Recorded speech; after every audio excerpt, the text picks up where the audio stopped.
Alors, c'est parti. Donc,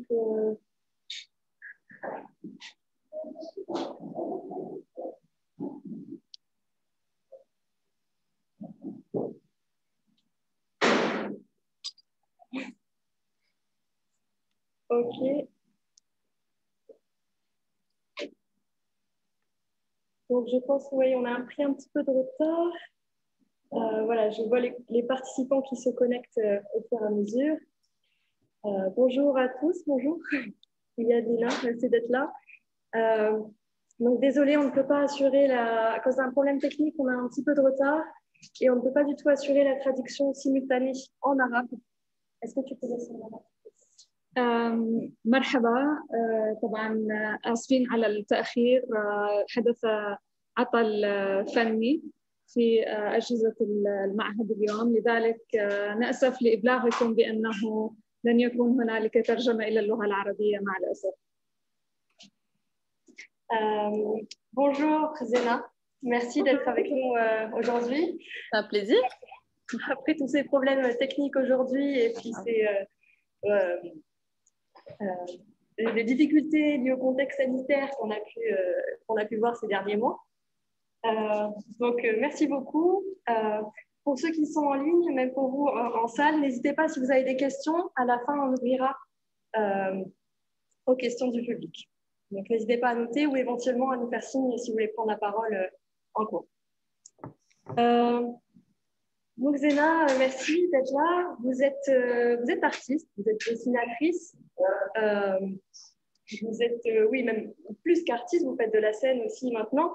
Vous avez publié 9 ouvrages en France, si je ne me trompe pas. Et est-ce que vous pouvez nous parler un petit peu de vous, de votre parcours en tant qu'artiste? Oui, bien sûr. Bon, alors bonjour à tous. Je n'ai pas le plaisir de vous voir, mais je vous imagine. Alors moi, je suis née au Liban, à Beyrouth, dans les années 80. C'est un élément important de ma biographie parce que c'était en pleine guerre. Et c'est une chose qui m'a... Enfin, de vivre mes 10 premières années sur fond de guerre, c'est quelque chose qui m'a beaucoup marquée et qui est en tout cas au centre de tout mon travail depuis que j'ai commencé. Voilà, donc une enfance dans les années 80 au Liban. J'ai assisté trop jeune à la reconstruction dans les années 90-2000. Et c'est justement dans les années 2000, j'avais 19 ans, que j'ai commencé à me rendre compte de ce qu'on avait vécu pendant la guerre. Et que je commençais à me rendre compte aussi des transformations de la ville de Beyrouth, qui était, vous le savez sans doute, coupée en deux pendant la guerre. On a parlé de Beyrouth-Ouest et de Beyrouth-Est et surtout de la ligne de démarcation. J'habitais pas très loin justement de la ligne de démarcation. Et j'ai eu un besoin impérieux et urgent de raconter ce qu'on avait vécu justement pendant mes 10 premières années, donc de 81 à 90 à peu près.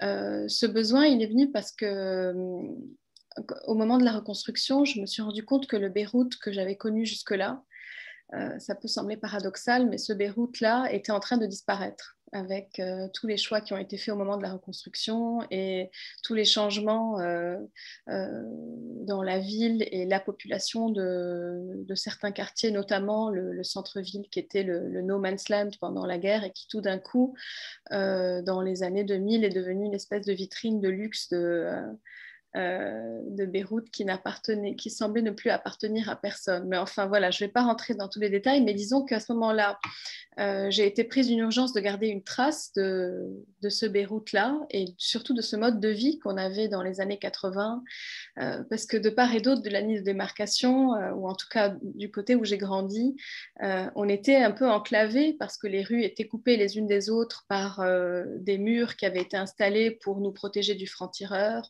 Il y avait de grands conteneurs qui venaient du port d'ailleurs, qui n'était pas loin, qui est toujours pas loin, même s'il a été détruit, comme vous le savez, le 4 août. Donc de grands conteneurs qui venaient aussi couper les rues les unes des autres. Et on a vécu en fait confinés pendant les 15 années de guerre, en tout cas mes 10 premières années, entre nous, entre voisins, dans une espèce de famille comme ça, agrandie, constituée par les voisins et toutes les personnes qui habitaient dans le même quartier. Et en parallèle, au même moment, je me suis rendu compte que dans le programme d'histoire des livres à l'école, des livres d'histoire à l'école, on s'arrêtait le 13 avril 1975, qui est le premier jour de la guerre. Donc en fait, je me suis rendu compte qu'il n'y avait pas de version transmissible, en tout cas à l'école, de tout ce qu'on avait vécu. Et ça m'a révoltée. Et surtout, voilà, une fois de plus, ça a rejoint cette urgence de garder une trace et de raconter ce qu'était cette époque.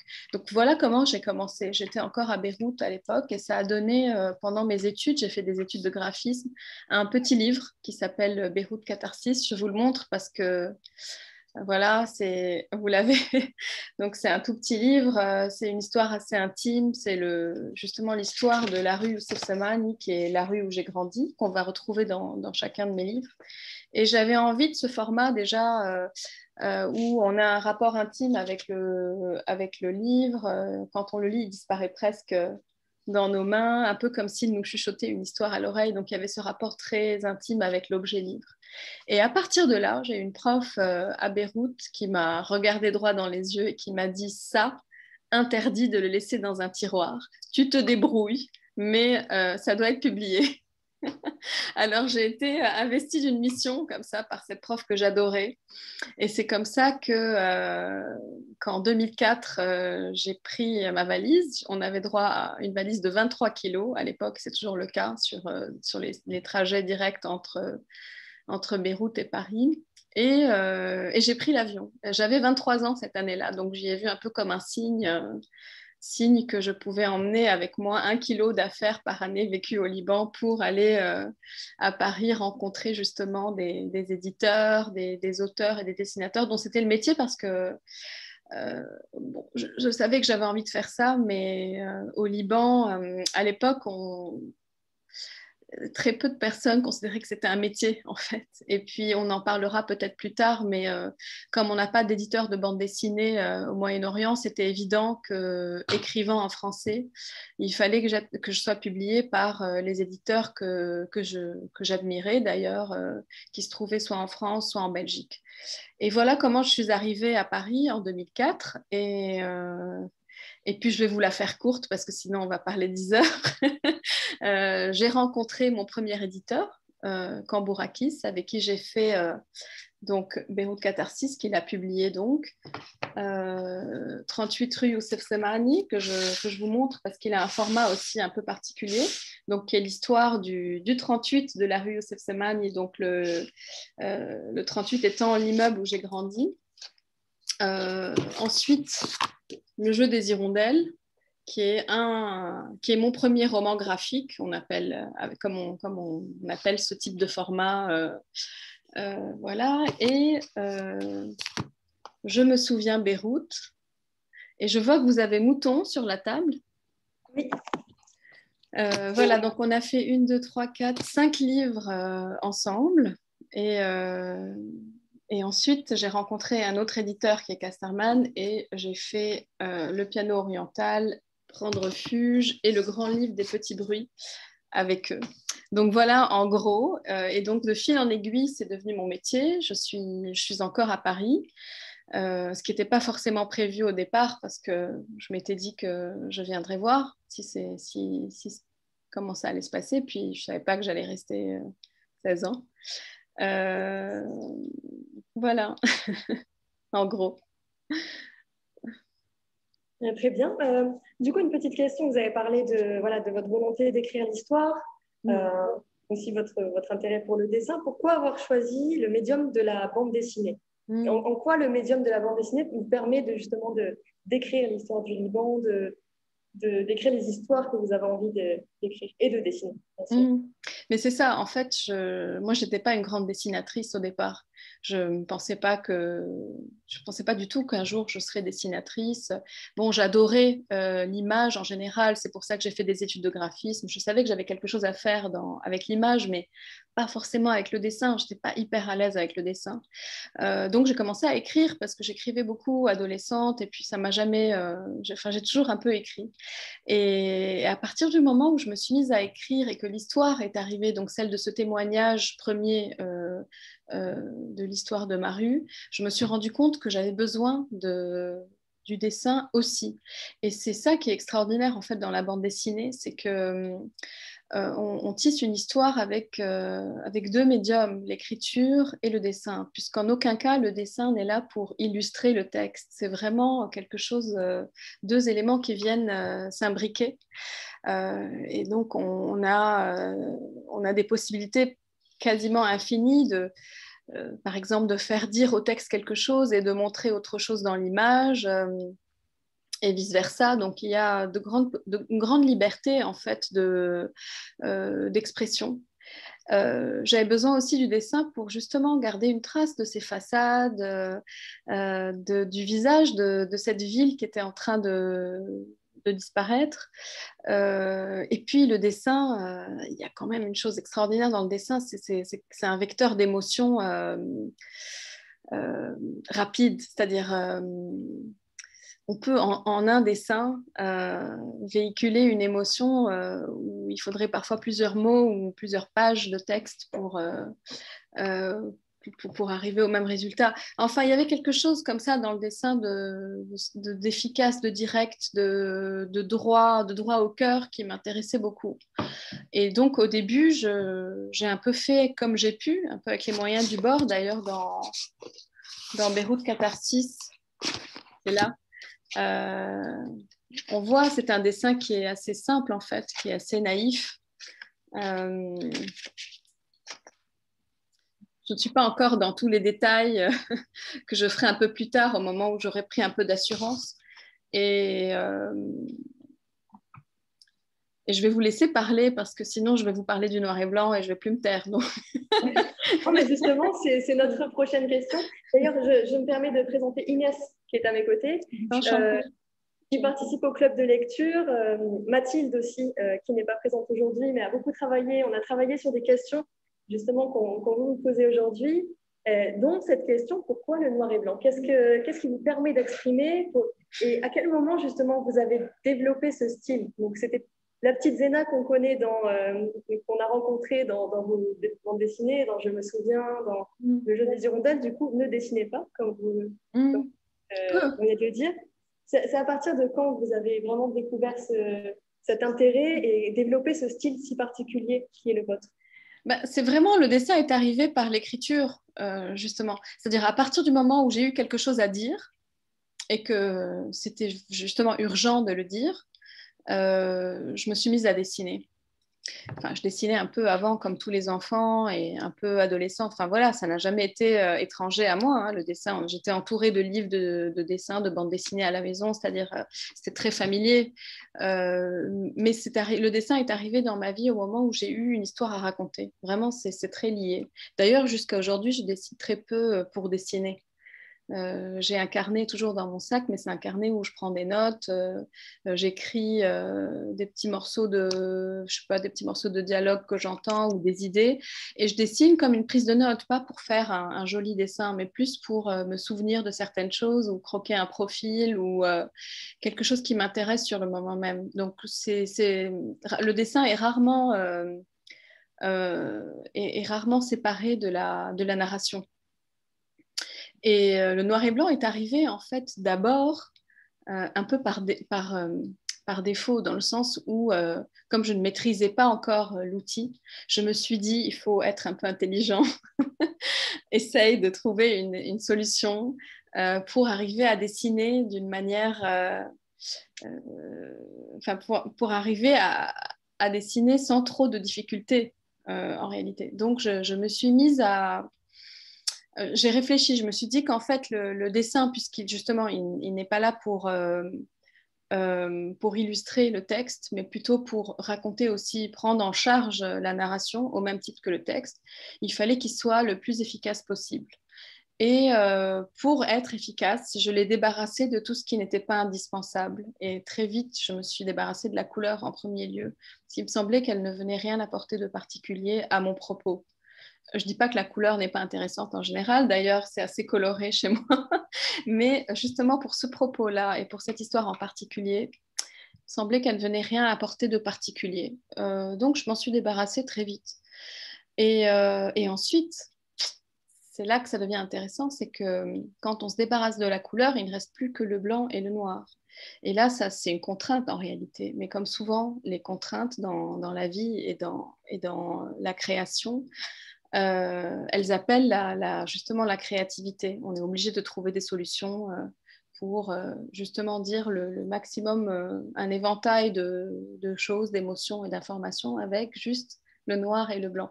Et c'est là que je me suis rendu compte que c'était quand même très intéressant parce que c'est comme un jeu de construction, le noir et blanc.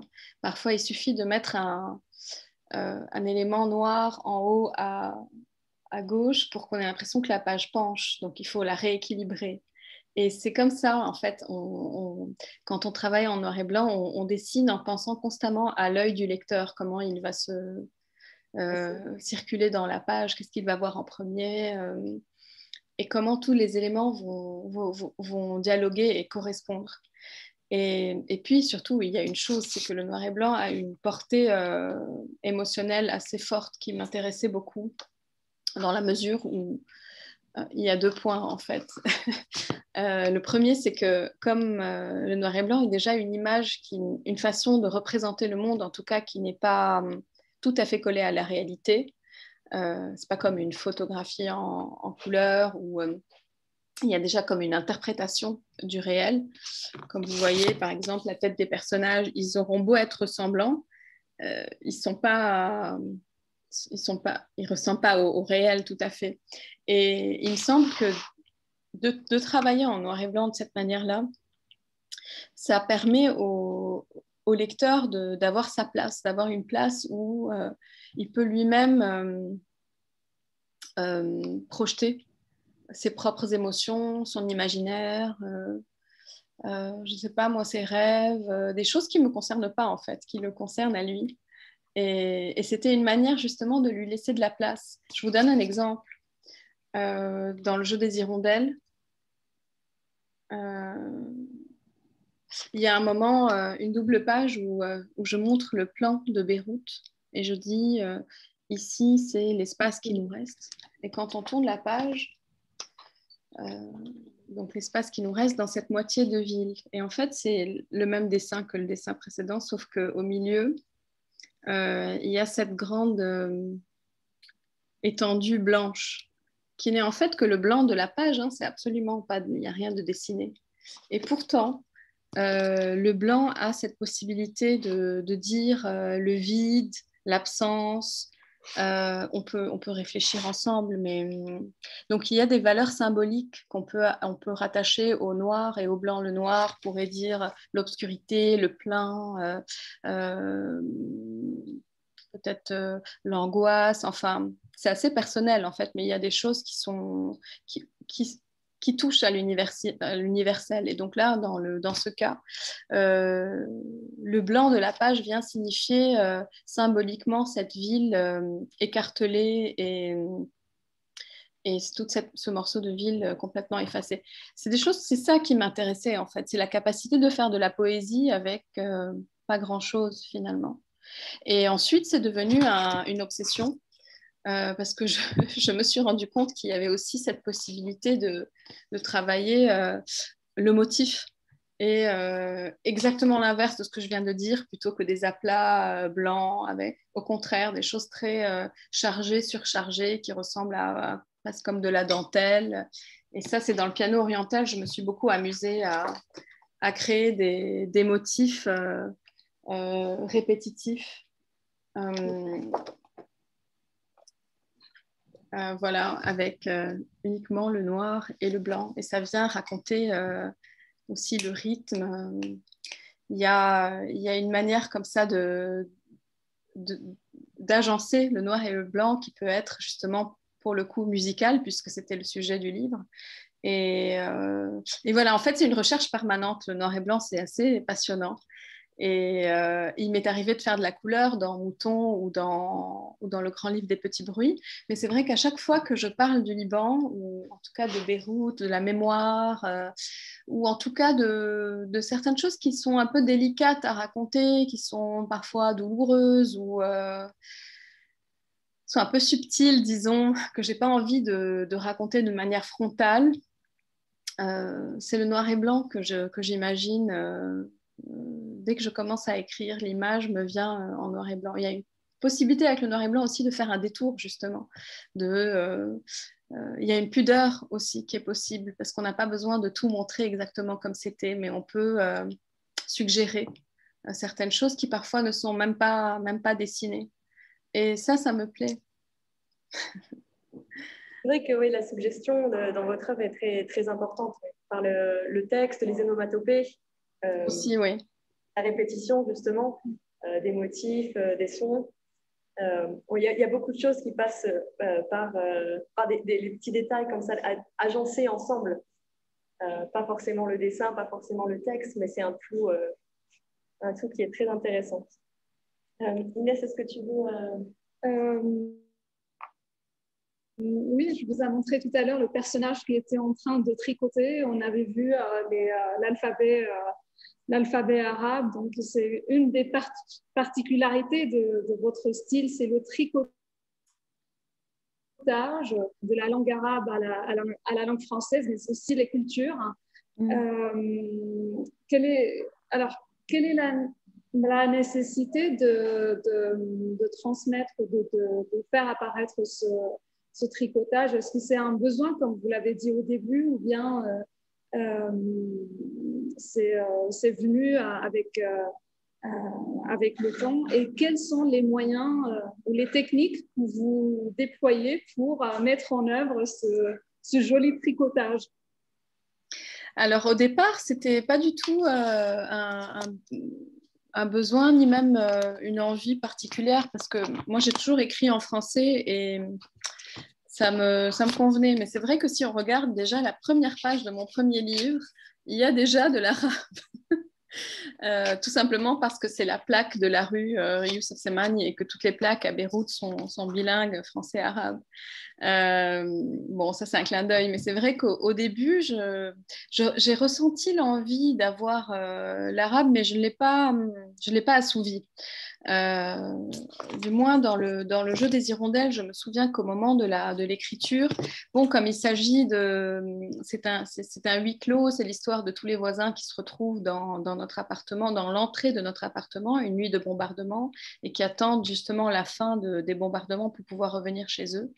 Et donc, on est enfermé avec eux dans cette entrée, et c'est l'histoire de ce qu'ils se racontent, justement. Donc, il y a beaucoup de dialogues, il y a des flashbacks, et je me souviens qu'à l'époque, les bribes de dialogue me revenaient en arabe, en tout cas en arabe et français, c'est-à-dire comme on parle au Liban, comme on parlait en tout cas à l'époque dans ce quartier, constamment mélangés.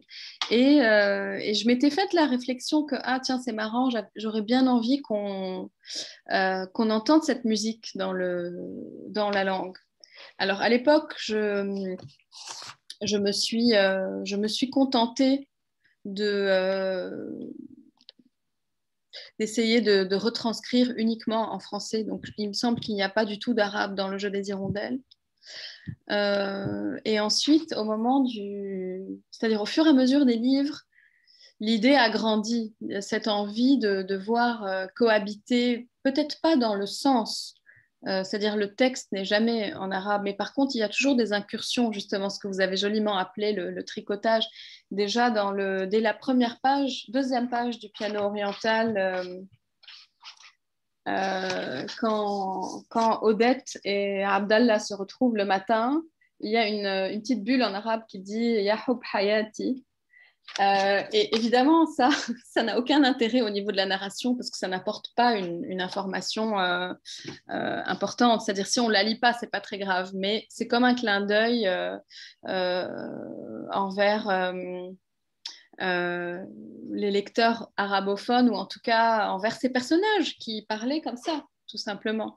Et ensuite, c'est-à-dire dans le piano oriental, le sujet, c'est ça, c'est justement le passage d'une culture à l'autre, d'une langue à l'autre. Mais l'arabe arrive plutôt pas dans la narration, mais plus dans le motif graphique. Donc voilà, toutes les lettres, la calligraphie. Et quand on pense la calligraphie, finalement, c'est fait aussi de vide et de plein, comme le noir et blanc. C'est-à-dire c'est quelque chose de très similaire dans la manière de réfléchir l'image quand on trace les lettres. Et, et ensuite, mais peut-être qu'on en parlera plus tard, d'en prendre refuge, on a poussé un peu l'exercice un tout petit peu plus loin avec Mathias Sénard, avec qui j'ai travaillé sur ce livre. Oui, justement, il y a des pages entières en arabe, qu'en arabe, sans traduction, en caractère arabe. Oui, mon éditeur a failli s'arracher les cheveux, mais finalement... Vous n'avez pas peur que ça décourage les lecteurs francophones, par exemple, Alors, qui ne parlent pas du tout ou ne lisent pas du tout l'arabe? Non, je n'ai pas vraiment cette peur parce qu'en fait, c'est fait avec modération. Par exemple, dans Prendre refuge, il y a une scène où cette jeune femme qui vient d'arriver d'Alep se retrouve à la préfecture. Et en fait, c'est amusant parce que dans Prendre refuge, c'est aussi une question de langue, même si ce n'est pas raconté comme ça, parce que une partie de l'histoire se déroule en Allemagne. Et donc, cette jeune femme, Neila, arrive à Berlin et elle est en train d'apprendre l'allemand. Sauf que le livre est en français. Donc, en fait, c'est du français qui raconte de l'allemand et de l'arabe. Et je ne sais pas si vous me suivez.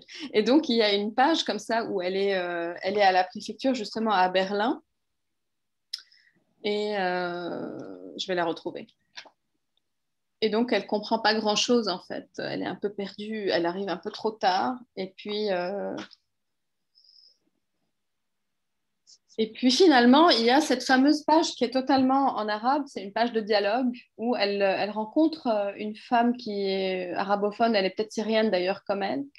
Et cette femme lui dit, tu es arrivé trop tard, il faut venir demain à 5 heures du matin, etc. Évidemment, là, un lecteur non arabophone ne comprend pas. Mais par contre, s'il patiente 2 secondes sur la page en face, le dialogue est restitué, en fait, parce qu'elle reçoit un coup de fil et du coup, elle redit en français ce que vient de lui dire la dame. Voilà, donc c'était plus pour me faire plaisir que j'ai voulu construire ce petit stratagème, mais tout le livre n'est pas comme ça, c'est vraiment un petit clin d'œil. Ceci dit, cette histoire de français et d'arabe me fait penser à une réponse d'Etel Adnan, que j'aime beaucoup, qui est une poétesse et dessinatrice et peintre d'origine libanaise, qui a longtemps travaillé aux États-Unis et en France, et qui a toujours écrit en français ou en anglais. Et j'étais tombée sur une interview où c'était très simple, c'était très beau, où le journaliste lui demandait, mais vous qui êtes d'origine libanaise, pourquoi vous n'avez jamais écrit en arabe? Et elle a cette très jolie réponse. Elle lui dit, vous savez, moi j'écris en français et en anglais, mais je dessine en arabe. Et souvent, je lui vole ça, je lui pique cette réponse parce que je la trouve assez jolie. Parce que, bon, sans l'avoir réfléchi comme ça, c'est un peu ma manière de travailler dans la mesure où toute la narration et le texte est en français et puis l'arabe vient, s'invite dans dans le graphisme, dans le dessin, dans la musicalité du dessin aussi. Voilà. Oui, ça a quelque chose d'un peu... ça donne un petit peu de réalisme aussi. J'ai l'impression les habitants de Beyrouth en arabe, même si on ne le lit pas, si on ne comprend pas, on entend qu'ils parlent arabe, qu'ils disent quelque chose, un petit mot, même si ça ne gêne pas. J'ai l'impression que c'est important quand même. Oui, alors après, il y a des petites expressions typiques du style yalla, que je me permets de mettre dans le texte de temps en temps, parce que c'est un peu entré dans le... C'est-à-dire maintenant, tout le monde sait ce que c'est le yalla. Et puis sinon, voilà, je prends le risque et ceux qui ne savent pas, ils n'ont qu'à se renseigner. Je plaisante, mais non, c'est ça. C'est une manière justement de restituer une certaine atmosphère sonore, oui. Bon, très bien. Ouais, en tout cas, moi, même si je n'ai pas tout compris, par exemple, dans Prendre refuge, ça fait beaucoup de textes, mais de pouvoir créer quelques mots, j'ai trouvé que c'était agréable, ça m'a fait du bien de voir un peu. C'est pas trop difficile et ça permet voilà, de continuer. Du coup, ouais, donc, toujours sur donc, le jeu des hirondelles, qui n'est pas là, mais a été traduit en anglais. Mais il a été traduit en 14 langues, en fait. En 14 langues Ça va du finnois au grec, au coréen. Enfin, c'est assez fou. Et je vous vois venir, il n'est pas traduit en arabe, justement. Oui, il n'est pas traduit en arabe. Est-ce que, du coup, c'est les éditeurs des pays différents qui ont dû venir vous voir pour oui. Dans les langues. Et donc, il n'y a personne qui, dans le monde arabe, qui vous a contacté pour traduire une bande dessinée, la publier dans le monde arabe? Alors, en général, c'est en effet comme ça que ça se passe. Ce sont les éditeurs étrangers qui contactent l'éditeur dans la langue originale, donc qui est le français dans mon cas, et qui achètent les droits de traduction. Et on avait eu une proposition pour le jeu des hirondelles en arabe par un éditeur égyptien. Mais finalement, ça ne s'est pas fait. Je me demande même si les éditions ont vu le jour. Je ne suis pas sûre. Mais en tout cas, enfin, vous le savez, il n'y a pas d'éditeur, à ma connaissance, en tout cas, de bande dessinée. Alors, évidemment, il y a des éditeurs pour la jeunesse. Enfin, on a de très bons éditeurs dans le monde arabe. Hein, mais en bande dessinée, à ma connaissance, ça n'existe pas. Tout simplement parce qu'on n'a pas la même tradition de lecture. C'est-à-dire maintenant, depuis quelques années, je crois que le public arabophone est un peu plus habitué Enfin, on a toujours été habitué au dessin de presse et à la caricature, mais il y a la narration par l'image, la narration longue, quelque chose d'assez peu existant traditionnellement hein, dans le monde arabe. Ce qui fait que toute la chaîne du livre en bande dessinée est inexistante parce que, en fait, techniquement, je pourrais, si je fais un gros effort, traduire mes livres ou les faire traduire ou traduire avec quelqu'un. Enfin, c'est pas une question de capacité de traduction, c'est une question de... Après, ça serait amusant parce qu'il faut changer le sens de lecture aussi. Enfin, il y a un travail intéressant à faire au niveau éditorial et au niveau de l'objet. Mais le plus important, une fois que c'est fait, que cette partie qui est la moins compliquée est faite, c'est de diffuser le livre et de le faire connaître et de faire en sorte qu'un public arabophone, uniquement arabophone, s'y intéresse. Or, jusque-là, aucun éditeur n'a voulu se confronter à cette difficulté parce que c'est un public à conquérir. En fait, c'est vraiment une terra incognita. Et pour que ce soit bien fait, il faudrait que les personnes qui le lisent en arabe ne soient pas les gens qui l'ont déjà lu en français ou en anglais. Et ça demande un travail de fond. Et à ma connaissance, pour l'instant, c'est inexistant dans le monde arabe. Ça ne veut pas dire que ça n'existera pas. Hein. Après, il y a des revues, ne serait-ce qu'au Liban, il y a l'excellente revue Samandal, par exemple, qui publie en français, en anglais et en arabe. J'admire beaucoup leur travail, je le respecte beaucoup. Mais c'est encore autre chose. C'est-à-dire, c'est... c'est la même chose en Jordanie. L'an dernier, on avait organisé une rencontre sur l'état de la bande dessinée en Jordanie avec quelques artistes. Et en effet, il y a les seules possibilités, c'est l'autopublication, Ouais. les fanzines, les publications collectives, numériques, parce que c'est un peu bloqué ici en Jordanie, et je pense dans tout le monde arabe, en effet. Et oui, c'est peut-être un peu dommage, parce qu'ici, ce qu'on trouve comme bande dessinée, c'est plutôt, bon, en tout cas en Jordanie, les comics américains. Donc, on a des histoires qui sont quand même assez éloignées de la région et de Mais la en réalité. anglais? En anglais, oui. Oui, pas en arabe non plus. Pas en arabe non plus. Ouais. Oui, ok.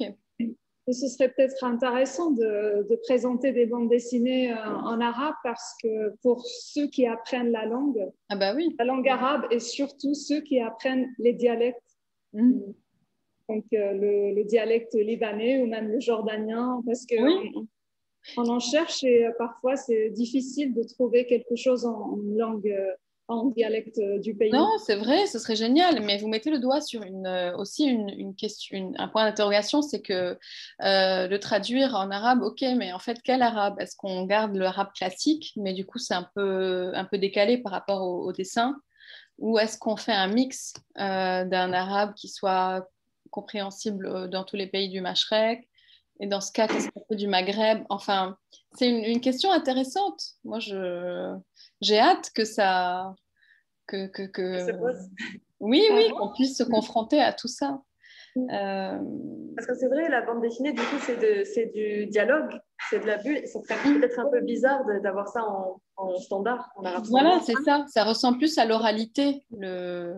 En tout cas, dans mes histoires, après, ça dépend des bandes dessinées, mais dans mes histoires, c'est vrai que ça me semblerait bizarre que ce soit en arabe classique.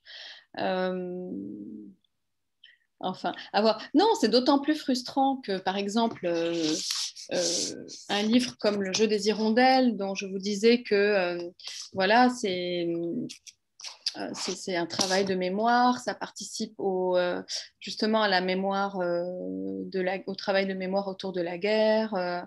C'est un récit, je pense, qui peut être utile, justement.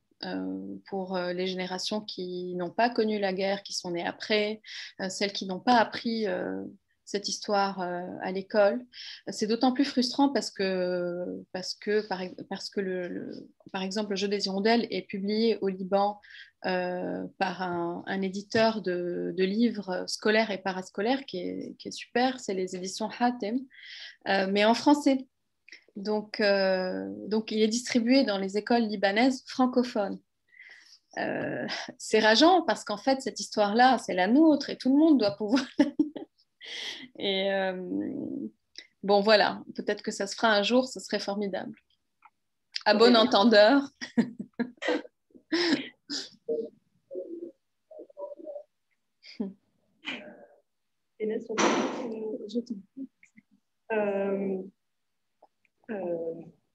Oui, non, vous parliez du travail de mémoire. C'est quelque chose d'important pour vous, c'est ce qui vous a donné l'envie d'écrire, de dessiner, de raconter. J'ai l'impression que c'est souvent, en tout cas, des témoignages individuels. Vous racontez votre histoire, celle de vos voisins, votre grand-père dans le piano oriental. Mais vous êtes passé à partir de Prendre refuge, et on retrouve aussi dans le récit Terminus Liban, qui a été publié dans la vous avez ça. Voilà, on part sur des récits qui vous concernent moins directement, qui sont moins autobiographiques, et qui parlent d'autres personnes, d'autres histoires. Est-ce que vous avez eu marre de parler de vous-même, ou est-ce que vous avez eu envie d'ouvrir à des histoires plus grandes qui sont liées par les thèmes, par les thématiques, toujours au Liban pour Terminus Liban, thématique de l'exil et de la langue dans Prendre refuge. Pour tout vous dire, quand Mathias Hénard m'a proposé de travailler à deux sur ce qui allait devenir Prendre refuge, j'étais en pleine écriture d'un livre que j'ai repris depuis, mais qui n'est pas encore terminé, qui parle encore du Liban. Et donc, j'étais sur autre chose, sur ce que je fais, sur ce que je faisais jusque-là, mais j'étais en train d'explorer plutôt les années 50. Donc, il ne s'agissait pas d'un livre autobiographique, mais plutôt de quelque chose qui appartient à la mémoire collective du Liban.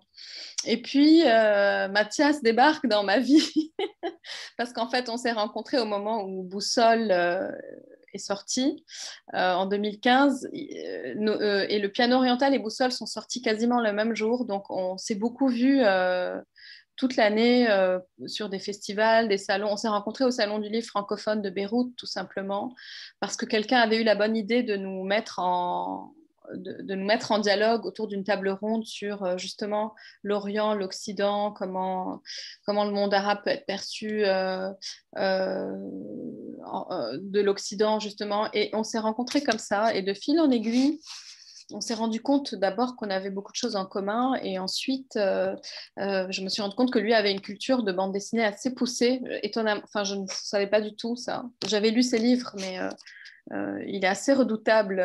Il a des références très précises dans plein de bandes dessinées que voilà, les Tintins, tout ça. Enfin, donc il y a eu comme ça entre nous un dialogue très riche, amical en fait, et donc, un an plus tard, comme ça, autour d'un café, il me dit quand est-ce qu'on fait un livre ensemble? Alors moi, je dis mais quand tu veux. Je n'ai pas pensé une seconde qu'il allait m'envoyer 4 heures plus tard 10 lignes par mail où il y avait déjà tous les ingrédients de Prendre Refuge et déjà les ingrédients qui m'ont donné envie d'arrêter ce que j'étais en train l'histoire que j'étais en train d'écrire, qui était à ses débuts en tout cas, et de sauter dans cette aventure qui était une nouveauté pour tous les deux, parce que lui, il n'avait jamais écrit pour la bande dessinée, il n'avait jamais écrit avec quelqu'un, et pareil, moi, j'avais jamais écrit avec quelqu'un d'autre, et je n'avais jamais fait justement de récit de fiction qui se passait pas au Liban. Enfin, c'était très nouveau. Et donc, on s'est lancé dans cette aventure avec comme mot-clé 2 histoires d'amour, Berlin. Donc, on savait déjà un des personnages principaux serait Neila, donc cette jeune à l'épine qui a dû donc quitter Alep et qui débarque à Berlin. Et une autre histoire qui se déroule, elle, et ça c'est vraiment la raison pour laquelle je lui ai dit oui, à Bamiyan en Afghanistan, devant les Bouddhas géants qui ont été détruits ensuite par les talibans. Mais l'histoire se passe en 1939, donc à la veille de la déclaration de la Deuxième Guerre mondiale. Donc les Bouddhas sont encore là, ils sont intacts et ils sont magnifiques. Et moi, rien que l'idée de dessiner des choses que j'avais jamais dessinées, c'est-à-dire jusque-là, mon univers était plutôt urbain et beaucoup d'intérieur, même si dans le piano oriental, il y a des scènes d'extérieur et des scènes de rue. Là, tout d'un coup, on est dans la nature, il y a des feuilles mortes par terre, il y a cette magnifique falaise de Bamiyan, les Bouddhas, c'est la pierre, c'est minéral, c'est des choses que je n'avais jamais dessinées avant. Et ça m'intéressait beaucoup de voir ce que ça ferait à mon dessin de se frotter à un nouveau vocabulaire. Et, euh, et, euh, et voilà, donc, donc on y est allé assez joyeusement. Et, et je, c'est pas parce que j'en avais marre, mais disons que c'était une opportunité intéressante de faire autrement ce que j'avais fait jusque-là. Et ça, c'est intéressant dans la création, d'essayer des choses nouvelles. Et, c'est vrai ouais, d'en prendre refuge, même votre style a évolué. C'est pas que les thématiques, on voit vraiment une différence en fait dans votre dessin. Par rapport à tous les ouvrages qui traitent de Beyrouth. Enfin, c'est très intéressant du coup de voir ça a été une bonne expérience pour vous? Oui, c'était une très bonne expérience parce que justement, il y a eu cette possibilité de renouvellement. Et en effet, le trait est différent, mais parce que le ton est différent, tout simplement. Le dessin, c'est vraiment comme de l'écrit, comme de la de l'écriture, de la calligraphie, de la graphie, quoi. Donc, je pense que même inconsciemment, le trait change quand on change de ton et de propos, même si ça ne change pas radicalement, on est toujours dans du noir et blanc, ce sont un peu les mêmes, c'est la même démarche, mais en effet, c'est pas le même, la même, pas tout à fait la même chose. Et puis tout de même, il y avait quand même des thèmes, et d'ailleurs ceux-là, on les a tissés ensemble, des thèmes qui me sont familiers. Donc, il y a voilà, cette jeune femme qui débarque en Europe. Moi, quand je suis arrivée à Paris, je ne fuyais pas la guerre, je n'étais pas réfugiée, donc ça n'a absolument rien à voir. Mais il y a quand même dans le décalage quelque chose que j'ai voulu, que j'ai connu et que j'ai voulu utiliser pour le personnage de Nayla. Et d'ailleurs, au fur et à mesure de l'avancée de l'écriture, le personnage de Naël est devenu un des personnages principaux, alors qu'au départ, on n'était pas sûr qu'elle allait avoir cette ampleur. Donc oui, pour ça, c'était très intéressant. C'était aussi intéressant de voir comment Mathias Hénard a modifié sa façon d'écrire. Je ne sais pas si vous avez remarqué, pour ceux qui sont des lecteurs de ses livres. On en a pas, peut-être pour les prochains clubs de lecture, on ira vers Mathias Hénard. Mais, oui, mais du coup, au niveau de l'écriture, est-ce que vous avez collaboré sur l'écriture ou Oui. c'est plutôt Mathias Hénard qui arrive avec le texte et vous avez amené votre texte visuel? Comment ça s'est passé exactement? Alors, pour faire simple, toute la partie qui se passe en Afghanistan, c'est Mathias qui l'a écrite. Donc, il m'a envoyé, et on a commencé par ça, alors que le livre commence plutôt à Berlin. Mais c'est pas grave, on travaille jamais, en tout cas, moi, je travaille jamais d'une manière chronologique. Très souvent, la première page que je dessine se retrouve au milieu du livre. Enfin bon. Donc, il avait déjà, il a écrit lui-même toute la partie afghane. Et moi, c'était intéressant parce que du coup, j'ai reçu scène par scène son texte et j'ai pris du temps pour construire cet univers, justement, les tapis, la falaise, enfin tout ce dont j'ai parlé tout à l'heure. Et en fait, ce qui est intéressant quand on commence à dessiner, c'est que c'est à nouveau une forme d'écriture qui fait que il a été très étonné de voir ce que j'avais fait du texte parce que quand on commence à dessiner la mise en page, on réfléchit au rythme de lecture et donc forcément, par exemple, cette première phrase qui dit on ne se convertit pas au bouddhisme, on y prend refuge. On prend refuge euh, on prend refuge dans le Bouddha, dans la sagesse, dans la compagnie des amis. C'était 2 lignes, en fait. Et en réalité, ça fait 12 pages dans le livre. Donc, il était très surpris de voir comment le dessin venait prendre en charge une ampleur de lecture, ou en tout cas venait proposer une manière de lire et de recevoir le texte. Et à partir de cet étonnement-là, je me suis dit, bon, visiblement, j'ai carte blanche. Il n'est pas arc-bouté à ce qu'il avait pensé. Et c'était très libre, en fait. J'étais très libre d'imaginer justement toutes ces doubles pages. D'ailleurs, c'est un livre où je travaille toujours la double page, mais c'est un livre qui ne fonctionne que là-dessus, en fait. C'est souvent des grands formats. D'ailleurs, il est un peu plus large que mes livres précédents. Il est plus lourd aussi. Mais il y a comme ça, le dessin prend une ampleur qui est un peu nouvelle par rapport à mes livres précédents. Et par contre, la partie berlinoise, celle donc de l'histoire d'amour entre Neyla et Karsten, le jeune berlinois qu'elle rencontre dans un allemand approximatif, on l'a vraiment écrite ensemble parce que il y avait des moments où j'avais envie de lui dire, écoute, ça, je sais pas, moi, je l'aurais plutôt dit comme ça. Et puis, regarde, quand j'ai fait ce dessin, le texte ne colle pas trop, j'ai bien envie de changer ça, etc., etc.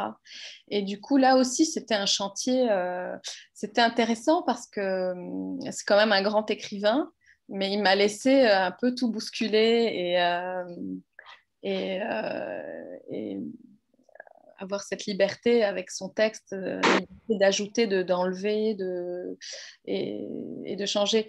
Et c'était intéressant aussi parce que, et surprenant aussi parce que pour avoir lu ses livres, moi quand il m'a proposé de travailler avec lui, je m'attendais à ce qu'on lit d'habitude dans ses livres, c'est-à-dire cette longue phrase qui n'en finit parfois pas, parfois sans ponctuation. Euh,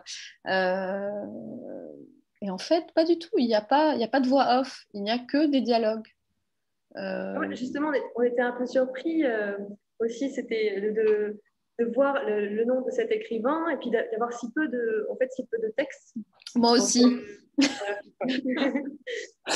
C'est très, du coup, c'est très vivant à lire. C'est-à-dire, moi aussi, au début, je dis, mais enfin, qu'est-ce que c'est que ça? Je veux du Mathias Sénard.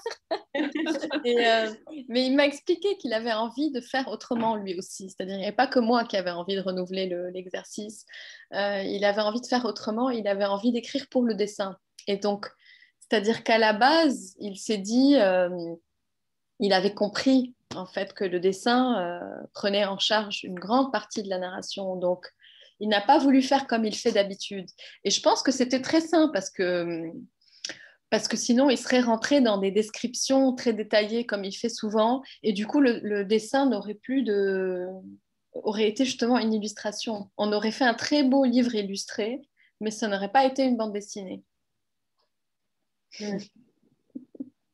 Enfin, très beau, j'espère, je sais pas. Et très, très touchant, très émouvant. Autant dans vos autres œuvres, vous utilisez beaucoup l'humour. Autant dans Prendre refuge, il y a un changement de ton très fort. J'avais les larmes aux yeux à la fin. C'est très triste. Oui, c'est triste, c'est vrai. C'est très beau, c'est des histoires d'amour aussi. Oui, très bien. Ouais. Bah, moi, je voulais que ça finisse bien, mais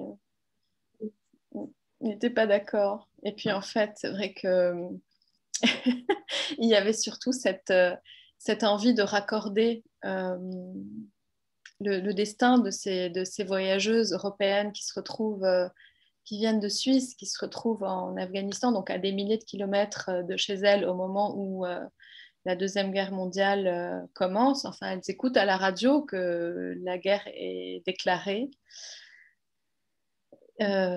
Et puis ce destin, nous, on sait, lecteurs, ce qui s'est passé après, pendant la guerre. Elle, à l'époque, ne le savait pas. Donc on avait envie de mettre en miroir, en fait, le destin de ces femmes dont on sait ce qu'il va être, avec le destin de Karsten et Neila, qui sont des contemporains et dont on ne peut qu'imaginer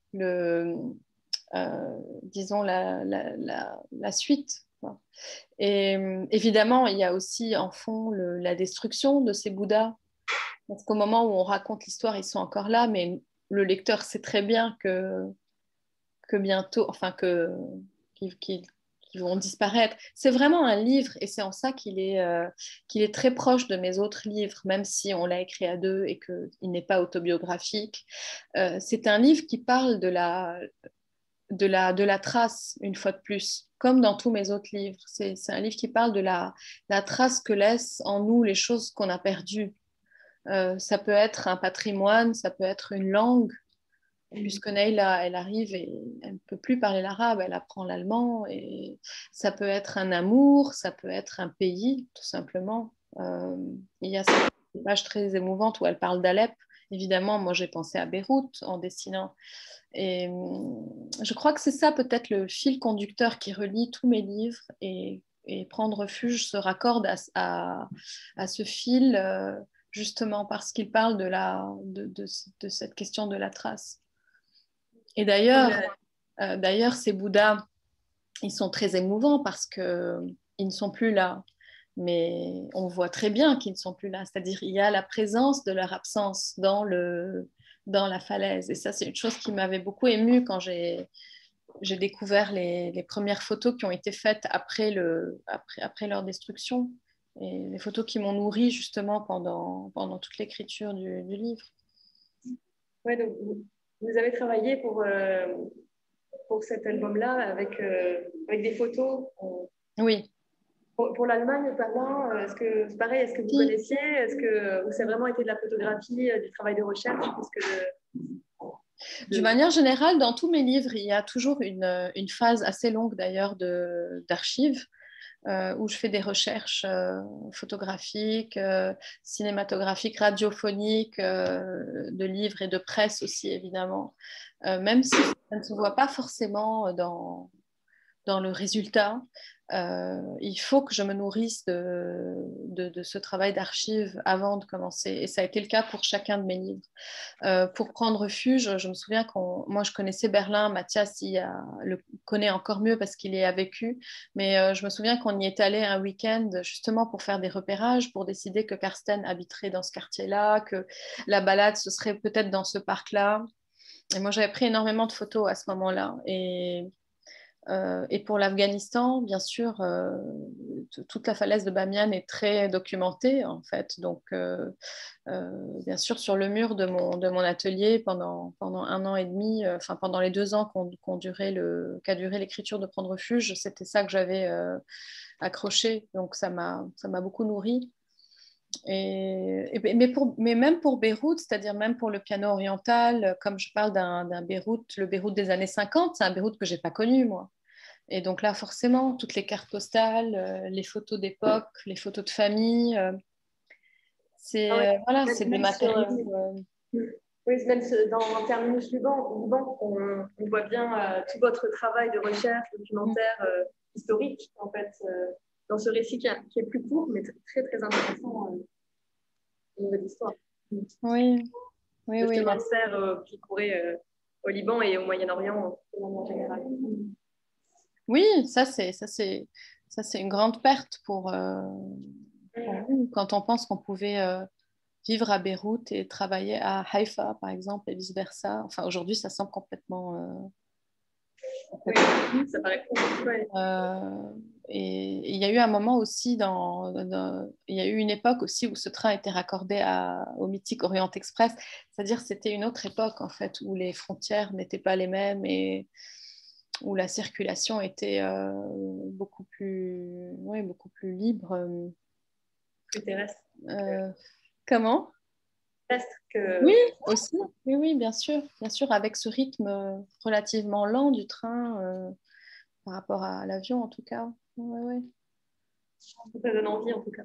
Oui, c'est-à-dire c'est aussi, et ça c'est pas anodin en fait, parce que là aussi j'ai fait des recherches avec un comparse que je cite dans le reportage, Camille Tarazi, qui est un grand ami, qui est un grand collectionneur par ailleurs de cartes postales et d'archives sur le Beyrouth des années dorées, comme on l'appelle. Et c'est pas anodin parce que si cette histoire de train m'intéresse, c'est aussi parce que, une fois de plus, c'est une trace presque invisible, il reste quelques gares, mais évidemment, on ne voit plus les trains ne sont plus en circulation. Mais c'est une trace presque invisible de ce moment où notre passé était peut-être un peu plus satisfaisant que notre présent. Quelque chose comme ça. Je le dis d'ailleurs dans le reportage, mais c'est vrai que j'ai grandi dans un pays en ruine et j'ai été bercée par les récits de mes parents et plutôt de mes grands-parents qui avaient connu, eux, le Liban, la Suisse du Moyen-Orient et puis qui avaient voyagé dans toute la région. Et donc, se sont entrechoqués pendant toute mon enfance ces récits d'un passé glorieux avec des ruines. Et peut-être que si je dessine et que si j'écris aujourd'hui, si c'est devenu mon métier, c'est quelque part pour raccommoder toutes ces pans d'histoire et pour en quelque sorte supporter la réalité du présent qui est quand même hyper dur. Donc il y a une part de catharsis dans votre écriture, comme le montre votre premier titre, le titre de votre premier ouvrage publié, donc Beyrouth, catharsis. Ah oui, c'est sûr. Oui, oui, c'est sûr. Sans transition, Inès, tu veux continuer? Oui, je veux bien qu'on revienne sur votre album jeunesse de l'année dernière que vous avez réalisé lors du premier confinement en France. Et nous avons vu quelques ressemblances avec le piano oriental. On voit un peu Abdallah avec Ah oui, la famille, on les reconnaît un peu. Et puis, on aimerait savoir si vous êtes influencé euh, par l'amour pour la musique de votre grand-père et puis pourquoi vous avez choisi de faire apparaître la famille, votre famille dans cet ouvrage-là. Il y a des personnages comme ça pour lesquels on se prend d'affection et pour lesquels j'ai beaucoup de tendresse. Et le grand livre des petits bruits est un livre un peu particulier parce que je l'ai écrit, enfin, je l'ai dessiné, il y a très peu de texte en fait, il n'y a que des onomatopées. Je l'ai dessiné justement au moment du premier confinement quand on était tous enfermés chez nous et que moi j'étais à Paris et tout d'un coup la ville s'est tue. C'était très très étrange d'être dans une ville, d'être dans Paris silencieux. Et c'était angoissant aussi. Et donc, j'ai eu cette envie de refaire son et de rendre à nouveau c'est-à-dire de remettre du son dans ma vie en le dessinant. Et le son m'accompagne depuis très longtemps, en fait. Déjà, au moment du jeu des hirondelles, donc en 2007, il est sorti en 2007. Euh, Même si ça, c'est pas du tout la même démarche, mais disons que depuis toujours, le son est important dans mes histoires. Donc, dans le jeu des hirondelles, en fait, toute l'idée, c'était de ne jamais montrer la guerre d'une manière frontale, comme je le disais un peu tout à l'heure. Donc en fait, on ne voit quasiment jamais l'extérieur de la ville. Il n'y a pas de cadavres, il n'y a pas de blessés. Enfin, on ne voit pas la guerre en réalité, mais par contre, on l'entend.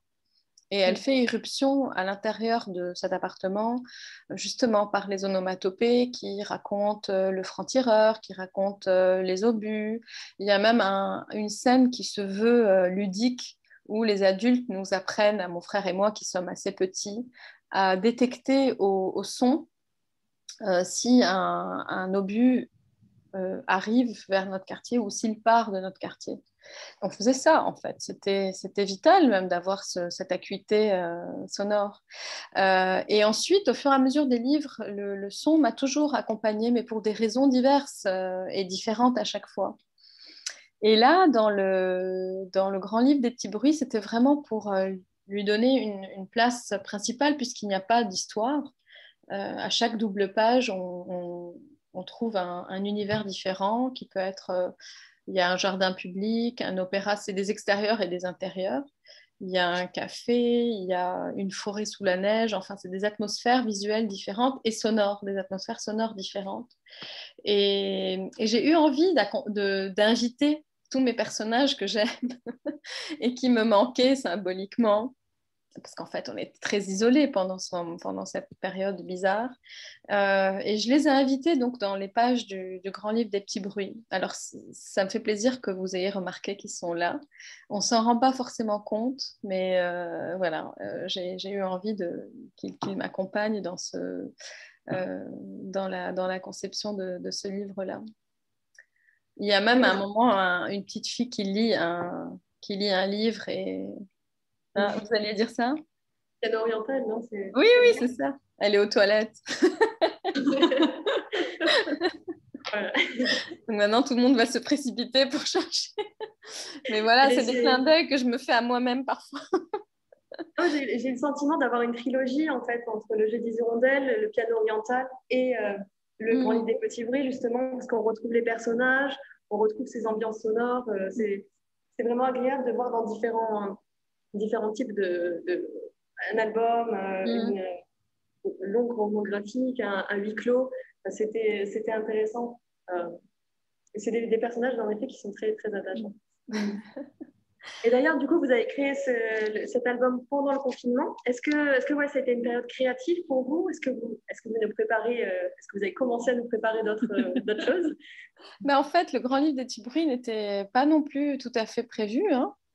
En tout cas, pas dans ces temps-là. Ce que je prévois, c'est de... Vous vous souvenez le livre que j'ai interrompu pour travailler sur Prendre refuge avec Mathias Henner? Et bien celui-là, je l'ai repris. Mais j'avoue que depuis la catastrophe du 4 août à Beyrouth, depuis l'explosion et la disparition du port et la destruction d'une grande partie de la ville, j'ai beaucoup de mal à... C'est-à-dire, j'ai du mal à continuer à raconter une fiction qui se passe dans les années 50 comme si de rien n'était. Et en même temps, c'est trop tôt pour moi pour parler du 4 août, parce qu'en général, j'ai besoin d'un recul, j'ai besoin de temps et j'ai besoin d'un recul un peu émotionnel aussi avant de raconter des événements. Euh, donc là, je suis un peu dans un moment où enfin, je continue à travailler sur le livre, mais c'est un petit peu au ralenti parce que je cherche une manière d'inviter l'actualité dans cette histoire qui se passe, elle, dans les années 50. Et je ne veux pas non plus, comme dans Prendre refuge, faire parce que bon, l'intérêt, c'est quand même de trouver une autre possibilité narrative. On peut faire deux histoires parallèles. Non, là, j'ai envie de trouver une autre solution que je n'ai pas encore trouvée. Mais en tout cas, ce livre est prévu pour 2023. Voilà, il va falloir être patient et relire tous mes livres entre-temps. Vous l'avez fait un peu dans le piano oriental où vous racontiez l'histoire de votre grand-père et après, tout d'un coup, on se trouve en 2004 lors des préparations pour votre voyage en France. Exactement. C'est vrai d'ailleurs, à l'époque, je n'avais pas prévu que le piano oriental soit construit comme ça sur deux histoires. Au départ, la première fois que j'en ai parlé à mon éditeur, c'était censé être une biographie de Abdallah Shahin, qui allait devenir Abdallah Kamanja. Et puis en fait, au fur et à mesure, au bout de 6 mois d'écriture et de dessin, à chaque fois que je parlais de Abdallah, j'avais l'impression de parler de quelque chose, c'est-à-dire pas de moi, mais disons que ça m'a frappé la ressemblance du cheminement dans la création et aussi dans le fait de devoir partir de Beyrouth pour lui construire son piano à Vienne et puis moi pour trouver un éditeur ici. Et là, c'était pas vraiment prévu. Donc, je me souviens de ce rendez-vous où j'ai dit à mon éditeur, écoute, oublie tout ce que je t'ai dit, on va faire autrement. Il y a une partie autobiographique qui va se... C'est ça qui est formidable en fait dans la création. En tout cas, moi, j'essaie de me laisser une liberté de pouvoir changer à tout moment le cours de l'histoire, dans le sens où, en général, on écrit un scénario, on fait le découpage et après on dessine. Moi, je fais tout en même temps, comme ça, si en cours de route, je sens quelque chose d'autre, j'ai encore la possibilité de changer. Ce qui prend plus de temps, c'est pas la manière la plus efficace de travailler, mais j'ai besoin de ça, j'ai besoin de cette souplesse dans le travail. Voilà. Donc voilà, justement, donc le prochain, là, il ne faut pas qu'il ressemble trop au précédent, c'est-à-dire il faut trouver quelque chose de singulier à, à cette histoire et à cette époque aussi, parce que le monde n'est plus le même. Et je ne sais pas si on peut continuer à raconter des histoires comme si tout ce qui s'est passé entre-temps ne s'est pas passé. Enfin voilà, donc c'est des questionnements un peu métaphysiques, mais ça va aller. On a hâte en tout cas de lire et de Moi aussi. voir ce que ça va donner. Une petite dernière question, Inès, avant de conclure. Oui, nous avons remarqué que dans vos œuvres, vous avez cité à plusieurs reprises la rue Youssef Sam'ani. Est-ce que vous avez, depuis votre départ en 2004, est-ce que vous êtes retourné au Liban? Est-ce que vous êtes retourné dans cette rue? Qu'est-ce qu'elle devient? Nous avons pu repérer la boutique de glace dont vous avez parlé, je me souviens, et on se demande des nouvelles du voisinage. C'est gentil. Oui, bien sûr, je suis retournée à Beyrouth depuis, souvent pour des voyages relativement courts, mais quand même suffisamment réguliers pour ne pas perdre totalement contact avec la rue Youssef Semani. Mes parents n'y habitent plus. Donc, ce n'est plus ce n'est plus là où ce n'est plus là où j'habite quand je vais à Beyrouth, mais ils sont un peu plus loin dans le quartier, donc ça reste une rue que je continue à arpenter et à fréquenter. Le quartier a beaucoup changé en fait, parce que comme il était à la lisière de la ligne de démarcation, dans les années 2000, il y a eu une gentrification et surtout, il y a eu beaucoup d'immeubles qui ont été détruits, remplacés par des buildings un peu plus moderne. Et donc, la population a changé. Ce qui fait que tous ces gens dont je parle dans le jeu des hirondelles ne sont plus rue Youssef Semani. Ils sont partis l'un après l'autre. Alors, ils sont partis en 15 ans, hein, mais aujourd'hui, il n'y a plus personne. Alors, certains sont morts aussi parce que... Ceux dans Catharsis? Oui, pas même chose. Ils sont plus là. C'est triste, hein, mais c'est à l'image de cette ville qui est parfois ingrate, c'est-à-dire qui parfois chasse les personnes qui sont depuis longtemps et qui ne peuvent plus, pour des questions économiques, continuer à y vivre. Mais ceci dit, voilà, j'ai eu des nouvelles d'eux pendant assez longtemps. Et d'ailleurs, c'était très drôle parce que quand le jeu des hirondelles est sorti, évidemment, je suis allée à Beyrouth pour leur offrir chacun. Et c'était très amusant de voir leur réaction parce que tout d'un coup, ils étaient devenus personnages de bande dessinée. Ils ne s'attendaient pas à ça. Pourtant, je leur avais dit. Mais... Et puis, ce qui était intéressant aussi au niveau de la mémoire et de la parole, c'est que quand j'ai commencé à écrire le jeu des hirondelles, j'étais allée les voir pour leur poser des questions, pour m'assurer que mes souvenirs, parce que j'étais jeune, j'étais petite, quoi, que mes souvenirs étaient corroborés avec les leurs, aussi pour... évidemment pour voir s'ils avaient envie d'être cités dans un livre, mais aussi pour être sûr que ce que je racontais sur eux était vrai. Et en fait, ils ont eu tous beaucoup de mal à me parler parce que, comme beaucoup de personnes qui ont vécu la guerre au Liban, c'est pas un sujet qu'on aborde comme ça facilement.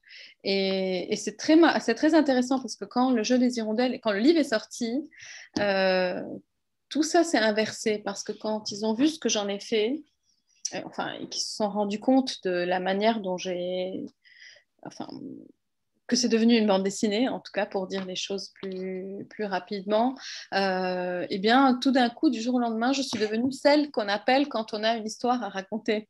Alors qu'avant, ils rechignaient à me raconter leurs histoires. Pendant quelques années, c'était il faut que je te raconte, tu feras peut-être un livre un jour. Et donc, c'était très amusant parce que je prenais des notes, c'était pas toujours très intéressant, mais ça participait d'une certaine constellation comme ça, mentale, qui me nourrit, même de manière un peu détournée. Merci beaucoup, Zéna, pour répondre à nos questions. Est-ce que vous avez des questions? Non? Eliade, est-ce que vous voulez venir vous approcher pour qu'on vous entende bien et qu'on vous voit à la caméra? Venez, non, c'est bon.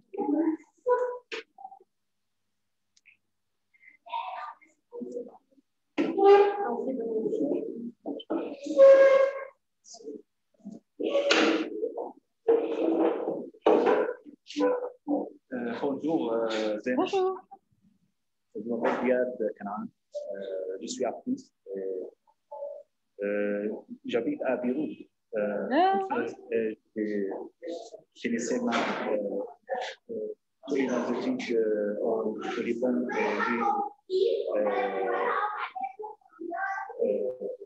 Apprécie votre travail beaucoup et je connais bien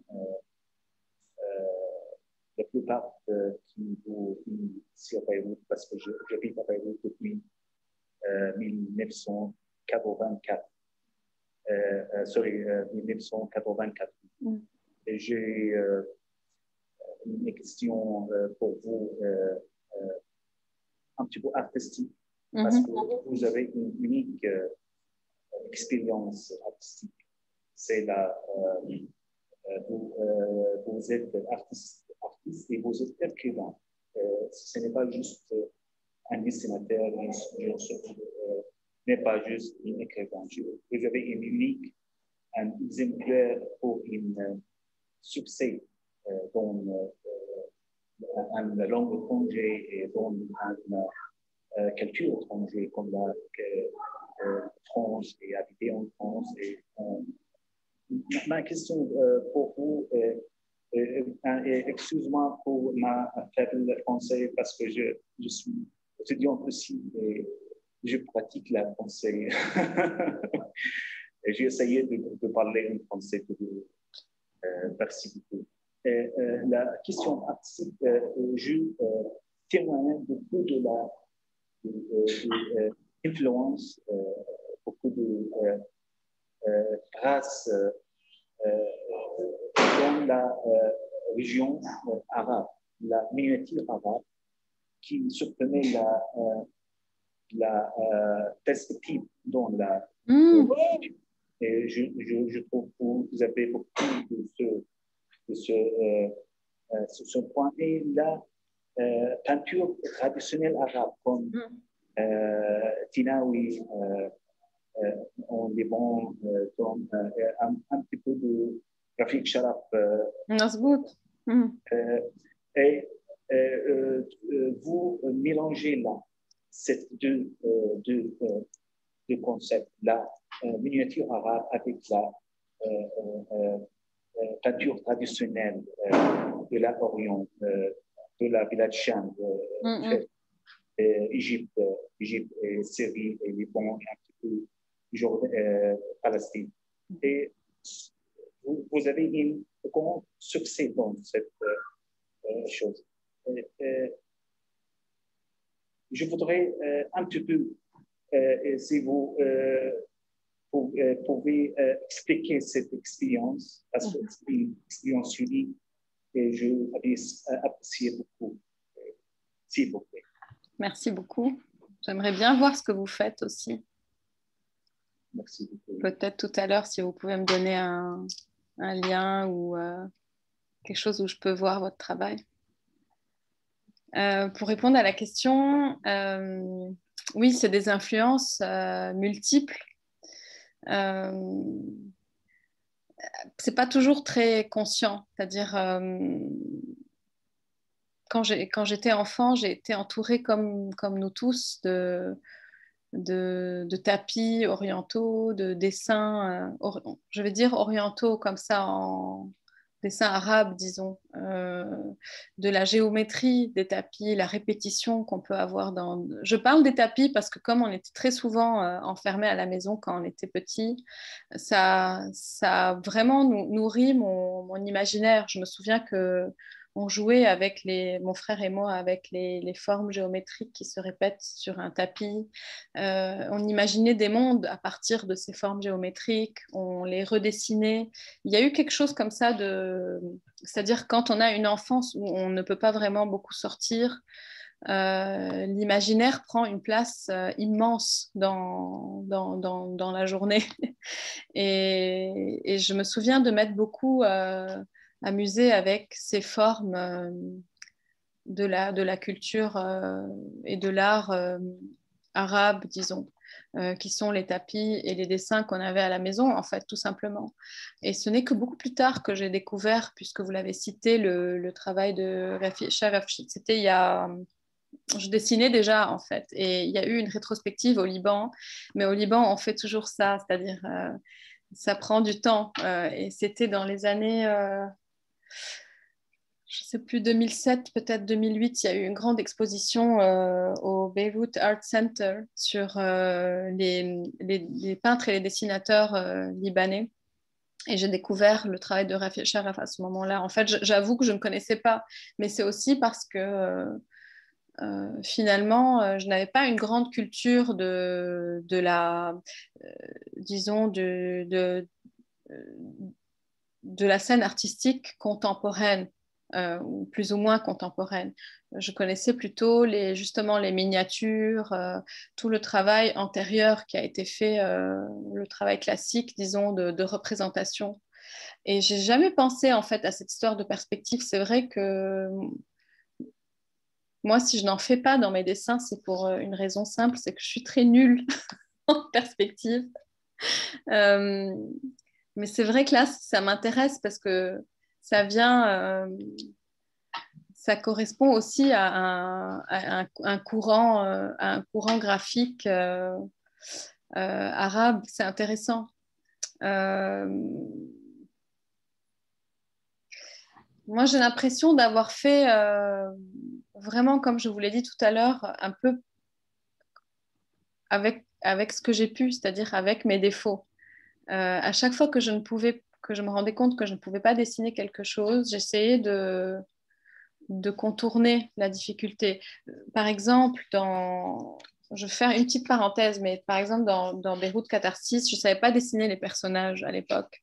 Et donc, je me suis dit, tiens, c'est pratique, c'est une petite fille qui raconte l'histoire, donc je vais couper tous les personnages au niveau de la taille, puisque ça s'arrête à la hauteur du regard d'un enfant. Donc, je me suis débarrassée comme ça très facilement de la représentation des visages. Et voilà. Et donc, tous les personnages sont coupés, on voit juste leurs jambes, comme dans Tom and Jerry. Et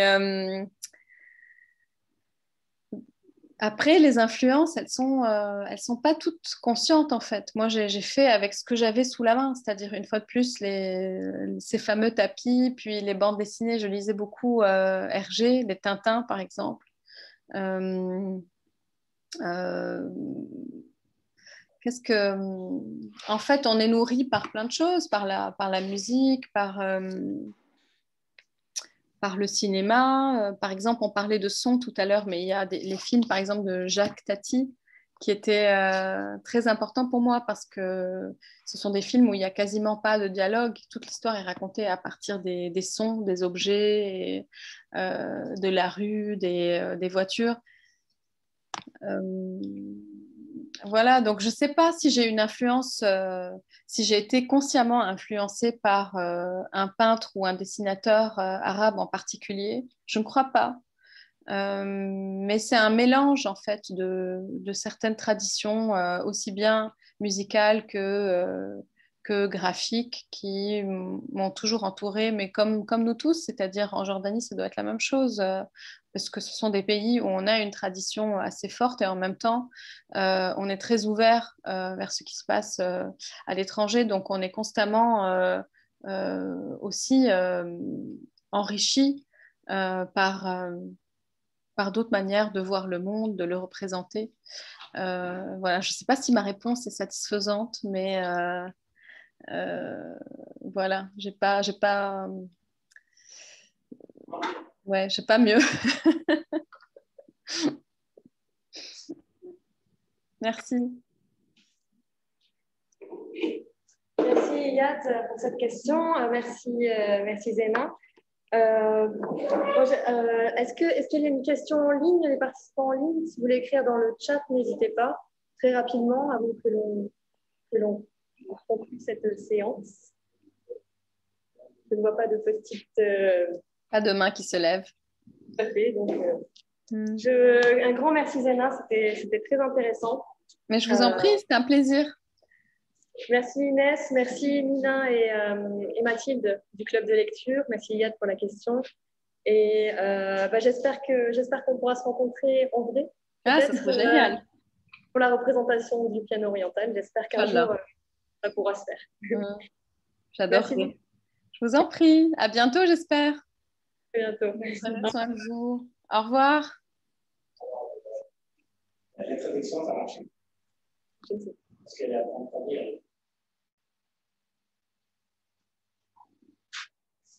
Bien, bien.